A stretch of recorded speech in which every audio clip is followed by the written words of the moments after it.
கற்றது உலகளவாகவும் கல்லாதது கைமண்ணளவாகவும் இருக்கட்டும். Hello everyone, எல்லாரும் எப்படி இருக்கீங்க? நல்லா இருக்கீங்களா? இன்னைக்கு நம்ம பேச டாபிக் என்ன அப்படின்னு பார்த்தீங்கன்னா, தூங்கிட்டே இருக்கீங்க, திடீர்னு ஒரு கனவு வருது. ஒரு நல்ல கனவோ கெட்ட கனவோ, டக்குன்னு எழுந்து பார்க்குறீங்க, சே கனவா அப்படின்னு இருக்கீங்க. ஆனால் அதை அப்படியே வச்சுக்கோங்க. இன்னொரு பக்கம் சொல்கிறேன், உங்களுக்கு நீங்கள் வந்து பிறகுறீங்க, ஒரு 4 வருஷம் ஆகுது, 4 வயசு ஆகுது. டக்குன்னு உங்களுக்கு ஒரு ஞாபகம் வருது, சே போன ஜென்மத்தில் நான் இப்படி இருந்தேனே அப்படின்னு சொல்லிட்டு. எப்படி இருக்கும்? அது மட்டும் இல்லை, நிறைய இன்ட்ரெஸ்டிங்கான விஷயங்கள்லாம் ஒரு பக்கம் நடந்திருக்கு. உண்மையாகவே ஒருத்தருக்கு போன ஜென்மத்தில் எனக்கு இதெல்லாம் நடந்தது அப்படின்னு சொன்ன மாதிரி ஒரு விஷயம். இன்னொரு பக்கம் போன ஜென்மத்தில் ஒருத்தராக இருந்தாருன்னு சொன்னல, அவர் வந்து கொலை செய்யப்பட்டு கொலை பண்ணியிருக்காங்க.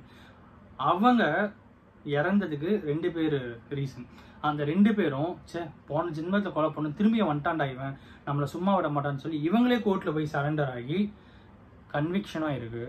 அந்த கதை என்ன அப்படிங்கிறது தான் இந்த வீடியோவில் உங்ககிட்ட வந்து பேச போகிறேன்.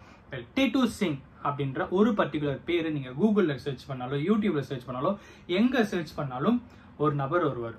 அவர் கூடவே அவரோட சைல்ட்ஹுட் ஃபோட்டோ வரும், கூடவே இன்னொரு ஃபோட்டோ வரும். இந்த பக்கம் ஒரு தழும்பு, இந்த பக்கம் ஒரு தழும்பு. அது என்ன அப்படிங்கிற எல்லா விஷயங்களும் நான் உங்ககிட்ட சொல்கிறேன். டிட்டு சிங் அப்படிங்கிறவர் ஆக்ராக்கு பக்கத்தில் இருக்கிற ஒரு பர்டிகுலர் பாட் அப்படிங்கிற ஒரு கிராமம், அங்கே தான் பிறக்கிறார்.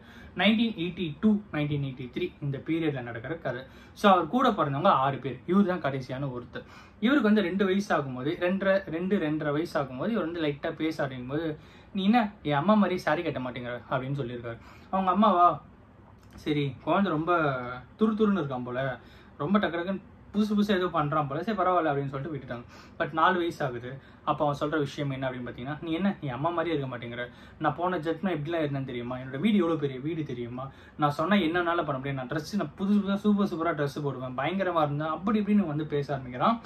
இவங்களுக்கு எதுவுமே புரியல. என்னடா இவன் இந்த மாதிரிலாம் பேசிட்டு இருக்கான், இந்த மாதிரி பேச மாட்டேன், 4 வயசு தானே ஆகுது, போன ஜென்மன்றான், இப்படி இருந்தன்றான், அப்படி இருந்தன்றான், பெரிய வீட்டில் இருந்தன்றான், இப்போ சின்ன வீட்டில் இருக்கன்றான், இவ்வளோ விஷயம் என்ன ஏது அப்படின்னு சொல்லி உங்களுக்கு வந்து ஒரு கியூரியாசிட்டி ஃபார்ம் ஆகிட்டு இருந்திருக்கு. ஒரு பக்கம் ஒரு ஷாக்கிங்காகவே இருந்திருக்கு.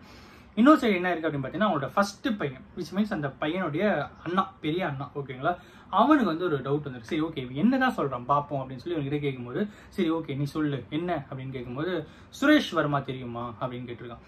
ஆமாம், சுரேஷ் வர்மா வந்து ஆக்ராவில் இருந்த ஒருத்தர், பயங்கர ஒரு கைண்ட் ஆஃப் ரவுடி ஆச்சு. ஏன் அப்படின்னு போட்டு அவர் வந்து செத்துட்டாரு, அவருடைய மறுஜென்மம் தான் நான் அப்படின்னு சொல்லி அந்த பையன் சொல்லியிருக்கான். இவங்களுக்கு பயங்கரமாக ஷாக் இருக்கு. என்னன்னா 4 வயசு பையன் சுரேஷ் வர்மான்றான், செத்துட்டாருன்றான், அவரோட மறு ஜென்மம்ன்றான், என்ன இது உண்மையை புரியலன்னு சொல்லிட்டு அவங்க கிட்ட கேட்குறாங்க. சரி ஓகே என்னன்னு சொல்லு அப்படின்னு கேட்கும்போது, சுரேஷ் வர்மா அவன் வந்து கொலை பண்ணிட்டாங்க, நானும் என் ஒய்ஃபும், விச் மீன்ஸ் அவன் சொல்றது சுரேஷ் வர்மாவாக இருக்கும்போது நானும் என் ஒய்ஃபும் வந்து ஒரு நாள் வெளியே போயிட்டு வீட்டுக்கு போயிட்டு இருந்தோம். வீட்டுக்கு போயிட்டு கதவு திறக்கிறது ஹார்ன் அடிக்கிற டைமில்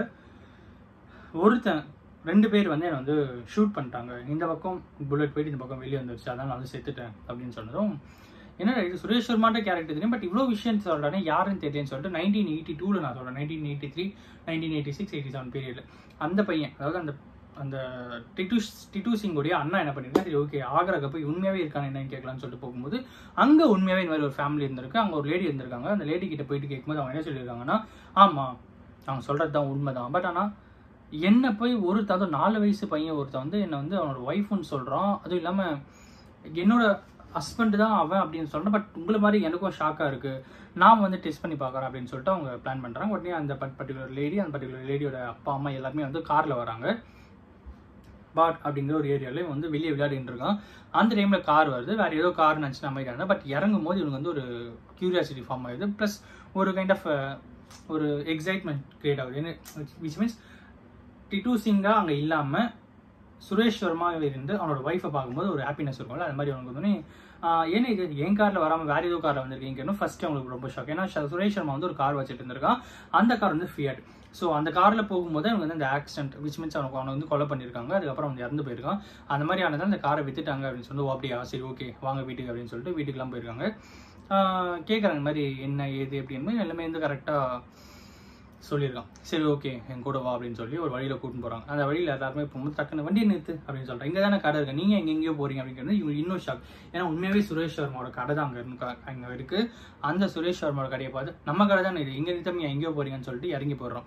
உள்ளே போனதும் பெரிய ஷோரூம், ஓகேங்களா, சுரேஷ் வர்மாவுடைய ஒரு ஷோரூம், ஓகேங்களா. ஸோ அங்கே போயிட்டு என்ன பண்ணியிருக்கான் அப்படின்னு பார்த்தீங்கன்னா, புதுசாக ஒரு கேபின் வந்துருக்கு, விச் மீன்ஸ் ஒரு ட்ராயர் லைக் தட், ஒரு ஷெல்ஃப் அந்த மாதிரி இருந்திருக்கு. ஸோ இவன் பார்த்து கேட்குறான், இது நான் இருக்கும்போது இல்லையே, அதுக்கப்புறம் ஆட் பண்ணிங்களா அப்படின்னு கரெக்டாக அதை பார்த்து கேட்டிருக்கேன். இன்னும் எல்லாருக்கும் வந்து பயங்கரமாக ஷாக் ஆகுது, என்னடா இது இவ்வளோ விஷயம் கரெக்டாக சொல்லிட்டு இருக்கானேன்னு சொல்லிட்டு அதுக்கப்புறம் வந்து லைனாக அவனுடைய பசங்களெல்லாம் நிற்க வச்சிடுறாங்க, ஓகேங்களா. பசங்கள்லாம் நிற்க வச்சுட்டு அவங்க வந்து 2 பசங்க, மோனு சோனு அப்படின்ட்டு 2 பசங்க. இவன் என்ன பண்ணுறான் பார்த்தீங்கன்னா, இவன் நிற்க வச்சுறாங்க. அவங்க வந்து ஒரு 20 பசங்க நிற்க வச்சு 20 பசங்க நடுவில் வந்து ஒரு 2 பேர் நிற்க வச்சுருக்காங்க. அவங்க ஒய்ஃப் கேட்குறாங்க, சரி ஓகே நீ தான் சுரேஷ் வர்மா, நம்மளுடைய பசங்க யாருன்னு கரெக்டாக சொல்லணும்னு கரெக்டாக 2 பேர் வந்து காமிக்கிறேன். பயங்கரமாக இன்னும் எல்லாருக்குமே வந்து ஷாக் ஆகுது. ஸோ அதுக்கப்புறம் என்ன பண்ணுறான் அப்படின்னு பார்த்தீங்கன்னா, அப்பயும் அவங்களுக்கு வந்து ஒரு மாதிரி க்ரியேட் ஆகிட்டே இருக்குது. அந்த டைமில் என்ன ஆகுதுன்னு பார்த்தீங்கன்னா, கார் நான் ஓட்டுவேன் அப்படின்னு சொல்லி 4 வயசில் இருக்கும்போது அந்த பையன் வந்து காரை ஓட்டி காமிச்சிருக்கான். எல்லாமே பயங்கரமாக ஷாக் ஆகுது. அதுக்கப்புறம் அவனை கொலை பண்ண 2 பேர் அவனை வந்து பார்க்க வராங்க.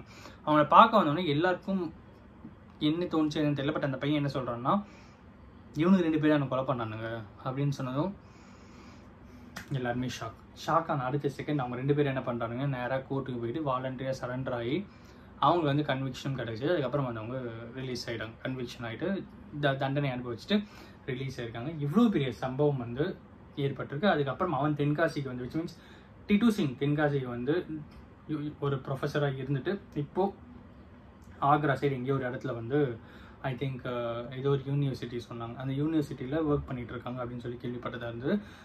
கொலை பண்ணாங்கல்ல 2 பேர், அவங்களும் இப்போ இருக்கிற டிட்டு சிங்கை போய் பார்த்துருக்காங்க அப்படிங்கிறதும் வந்து டிட்டு சிங்கே சொல்கிற மாதிரி நிறைய போட்காஸ்ட்டும் யூடியூப்ல வந்து இருந்துட்டு இருக்கு. ரொம்பவே இன்ட்ரெஸ்டிங்காக இருந்தது. அவருடைய விஷயம் என்ன அப்படின்னு கேட்கும்போது, போன ஜென்மத்தில் இப்படி இருந்து அப்படி இருந்தாலும் தாண்டி ஒரு ரவுடியாக இருந்தா அப்படின்னு சொல்லி எல்லா விஷயத்தையும் கரெக்டாக சொன்ன மாதிரி ஒரு ஸ்டோரி கிரியேட் ஆகிருக்கு. ஒரு பக்கம் இன்டர்நெட்டில் சர்க்குலேஷன் என்ன அப்படின்னு பார்த்தீங்கன்னா, ஒருவேளை இது டிட்டு சிங்கெல்லாம் சுரேஷ் வர்மாவெல்லாம் இருக்காது, அவனை கொலை பண்ணவங்களை யாருன்னு கண்டுபிடிக்கிறதுக்கோ இல்லை அவன் கொலை பண்ணவங்களை அவங்களே வாலண்டியாக போய் சரண்டர் ஆகிறதுக்கு இந்த மாதிரி ஒரு மிகப்பெரிய ட்ராமா வந்து கிரியேட் பண்ணியிருப்பாங்க அப்படின்னா எல்லாருமே சொல்கிற விஷயமா இருக்குது. ஆனால் இந்த வீடியோ உங்ககிட்ட நீங்கள் பேசணும் அப்படின்னு நினச்சி ஒருத்தருக்கு ஒரு கியூரியாசிட்டியை ஃபார்ம் பண்ணியிருக்கோம் அப்படின்னு சொல்லி நான் நம்புகிறேன். Thanks so much.